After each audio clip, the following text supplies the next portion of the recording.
Hello, আসসালামু আলাইকুম রহমতুল্লাহ। Good morning DXN. আজকে কিছু গুরুত্বপূর্ণ টপিক নিয়ে আপনাদের সাথে আলোচনা করব। সেটা হলো যে নেটওয়ার্ক মার্কেটিংয়ে মানুষ ফেল করে কেন। 95% মানুষ নেটওয়ার্ক মার্কেটিংয়ে কেন ফেল করে। আমি 4টা টপিক আপনাদের আলোচনা করব। নাম্বার 1,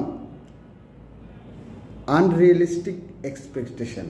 অর্থাৎ নেটওয়ার্ক মার্কেটিংয়ে যখন কেউ জয়েনিং করে তখন তারা মনে করে যে এখানে কাজ করতে হয় না, শুধু যদি আমি 2-4-5 জন লোককে জয়েনিং করাই তাহলে ইনকাম হবে, এখানে টাইম দিতে হয় না। এই যে একটা ভুল ধারণা, অর্থাৎ জয়েনিংয়ের মাধ্যমে অস্বাভাবিক একটা চাওয়া কাজ না করে, এটাকেই মানুষ যখন পরবর্তীতে দেখে যে না এখানে আসলে একটু কাজ করতে হয়, একটু সময় দিতে হয়, তখন তার ফলাফলটা সে পায় না, তখন সে এখান থেকে লিভ নেয়। আরেকটা হলো নো এন্ট্রি কস্ট। নেটওয়ার্ক মার্কেটিংয়ে আপনি ফ্রিতেই সবসময় কেনাকাটা করতে পারবেন, বাট এখানে আপনাকে কাজ করতে গেলে কোনো এন্ট্রি কস্ট দিতে হয় না, একটা আইডি করতে আলাদা কোনো টাকা দিতে হয় না। তো যখনই একটা মানুষ কোনো ফ্রি জিনিস পেয়ে যায় তখন কিন্তু এটা গুরুত্ব একটু কম থাকে। আরেকটা হলো জিরো এক্সিট কস্ট। অর্থাৎ আপনি এখান থেকে চলে গেলেও আপনাকে কোনো কিছু কোম্পানিকে বা আপনার লিডারকে দিতে হবে না।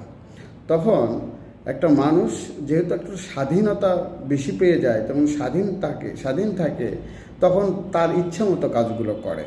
তো এখানে যেহেতু বের হওয়ার ক্ষেত্রেও আপনার নেটওয়ার্ক মার্কেটিংয়ে আসার ক্ষেত্রেও কোনো টাকা দিতে হয় না, পে করতে হয় না, আবার বের হওয়ার ক্ষেত্রেও আপনাকে পে করতে হয় না কোনো কোম্পানিতে। আরেকটা হলো না শেখার কারণ, সিস্টেমটাকে না শেখার কারণ।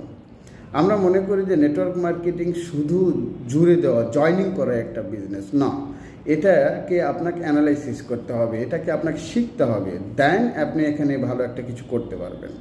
তো এখানে মানুষ না শেখার কারণে অনেকটা সময় বাইরের কোনো কথা শুনে হোক বা তার নিজের ফলাফলের রেজাল্ট দেখে হোক, এটা পরে সে এখান থেকে নিতে পারে। আমরা শিখতে চাই না। তো নেটওয়ার্ক মার্কেটিংয়ে একটা শেখার বিষয়, এটা আপনারা সকলে অবগত আছেন। এটা শিখলে আপনি আপনার গন্তব্য যেতে পারবেন।